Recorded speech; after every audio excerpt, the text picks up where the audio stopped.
Donc la question a été posée à Cheikh Ibn Uthaymin. Ma hukmu qira'ati al-Qur'an ala al-qabri ba'da dafni al-mayyit. Quel est le jugement de lire du Coran au niveau de la tombe après avoir enterré le mort dans sa tombe? Donc le cheikh, et on lui a aussi posé la question de ceux qui vont en plus payer ce qu'on appelle, je sais qu'au Maghreb, chez les Maghrébins, on appelle ça des talaba, hein, ou des toulba. Je ne sais pas trop comment on dit avec l'accent. Et c'est des jeunes, généralement, huffaz al-Qur'an, qui sont payés pour venir dans les maisons lire du Qur'an, soi-disant pour justement que la récompense parvienne aux morts. Ça, forcément, vous devez connaître cette pratique-là. On a justement interrogé Cheikh Ibn Uthaymin au sujet de cette pratique. Donc, qu'en est-il? Il a répondu à Rajah min aqwali ahli al-ilm anna qira'ata ou anna al-qira'ata ala al-qabri ba'da al-dafni bid'a.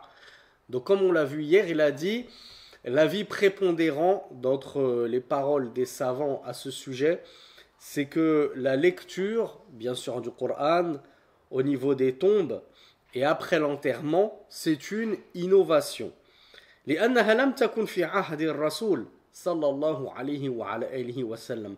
Car il n'existait pas cette pratique du temps du messager d'Allah صلى الله عليه وعلى آله وسلم. ولم يأمر بها ولم يكن يفعلها بل غاية ما ورد في ذلك أنه كان عليه الصلاة والسلام بعد الدفن يقف ويقول استغفروا لأخيكم واسألوا له التثبيت فإنه الآن يسأل. Le cheikh nous dit que cette pratique n'existait pas du temps du prophète sallallahu alayhi wa sallam. Il ne l'a jamais ordonné, il ne l'a jamais faite. Qui nous rappelle c'est quoi la définition d'une bid'a au juste? Ne me dites pas innovation. Innovation, c'est une traduction. C'est quoi la définition? Qu'est-ce qu'une bid'a?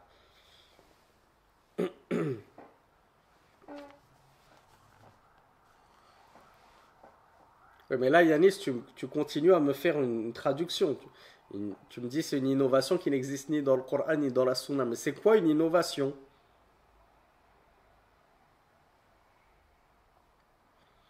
Parce que selon ta définition, Yanis, je vais dire mon smartphone, c'est une bid'a. Parce que c'est une innovation qui n'existe ni dans le Coran ni dans la Sunna. Alors Ali Mohammed, il nous parle d'innovation qui touche à la religion. Donc déjà, on se rapproche de la bonne définition.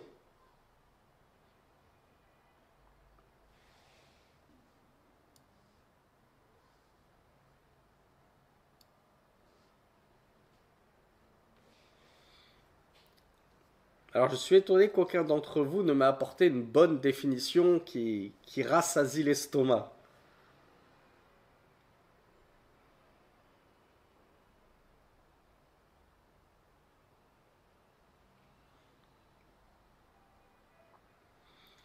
Alors une bid'a, c'est tout acte d'adoration. Une bid'a déjà de base c'est une adoration. Donc, vous m'avez parlé de toucher à la religion. Oui, il faut forcément que la bid'a, pour être qualifiée de bid'a shar'iyya, hein, la bid'a en islam qui nous intéresse nous, c'est la bid'a qui touche à l'adoration. Donc c'est une œuvre que tu vas pratiquer ou dire en pensant qu'elle va te rapprocher d'Allah. C'est là tout l'intérêt. C'est que tu la rentres dans ta religion parce que tu penses que c'est un bien religieux, donc par conséquent, qui va te rapprocher d'Allah et pour lequel tu vas donc être récompensé. Le mubtadi', l'innovateur, s'il œuvre sa bid'a, c'est parce qu'il pense que c'est un bien qui va lui donner des hasanat, par lesquels il va se rapprocher d'Allah et qui va être récompensé. Et c'est une innovation, pourquoi? Parce qu'effectivement, oui, elle n'a nulle trace dans le Coran et la Sunna. Il n'y a aucun fondement dans le Coran et la Sunna.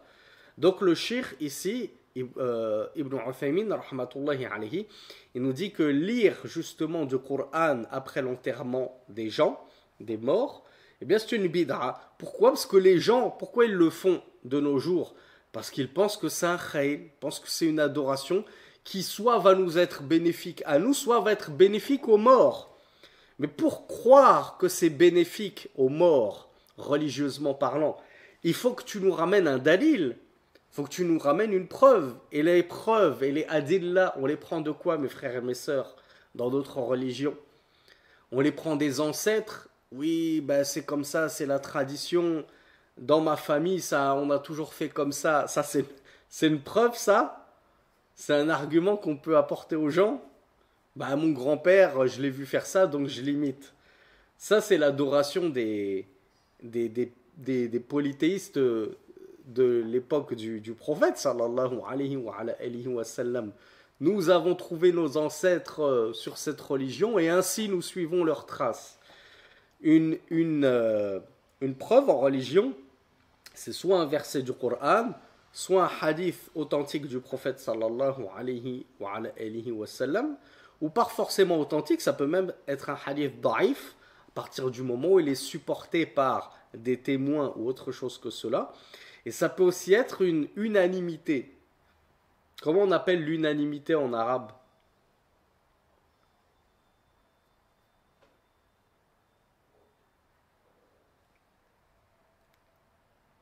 Alors Nassim, c'est pas ijtimar, tu y étais presque.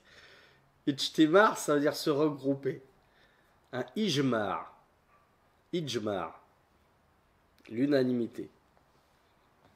Donc là, il n'y a ni verset qui nous recommande de faire ceci, ni hadith qui nous recommande de faire cela, ni ijma', ni unanimité des savants de l'islam, comme quoi il est recommandé de lire du Coran après avoir enterré le mort. Mais on sait que le prophète sallallahu alayhi wa sallam faisait parfois certaines choses après avoir enterré un mort. Qu'est-ce qu'il faisait ou qu'est-ce qu'il disait? Est-ce que vous êtes au courant de sa pratique et de la sunna justement?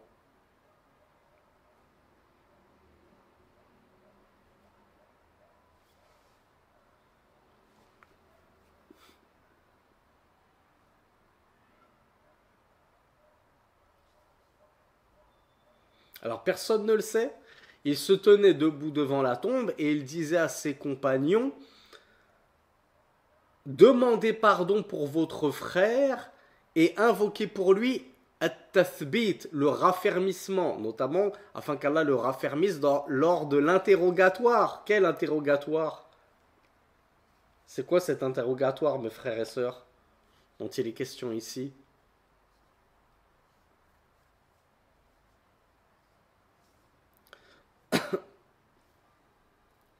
Les trois fondements. C'est quoi ces trois fondements, Nassim? On va l'interroger sur le livre de Cheikh Mohammed ibn Abdel Wahhab ou... Voilà, bravo. Quel est ton Dieu? Quel est ton prophète? Quelle est ta religion?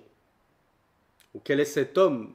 Pas quel est ton prophète, quel est cet homme qu'on vous a envoyé, c'est-à-dire le prophète sallallahu alayhi wa sallam. Donc on demande à ce qu'Allah subhanahu wa ta'ala le raffermisse lors de la question de la tombe, l'interrogatoire de la tombe.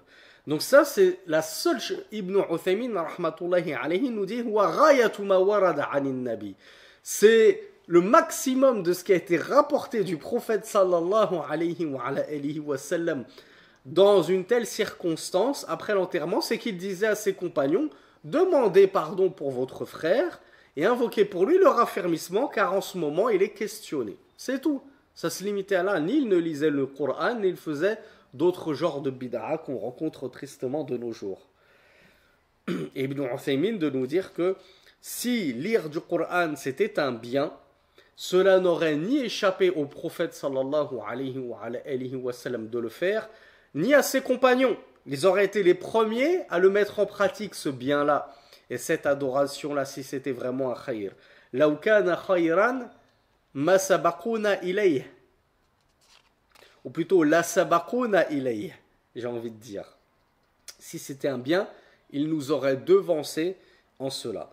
Et ça nous aurait été rapporté de leur part. Il nous a été rapporté jusque comment se purifier après être allé à la selle. Vous pensez que les pieux prédécesseurs auraient omis de nous parler d'une chose aussi importante que ce qu'il convient de faire après avoir enterré un mort? De même que ce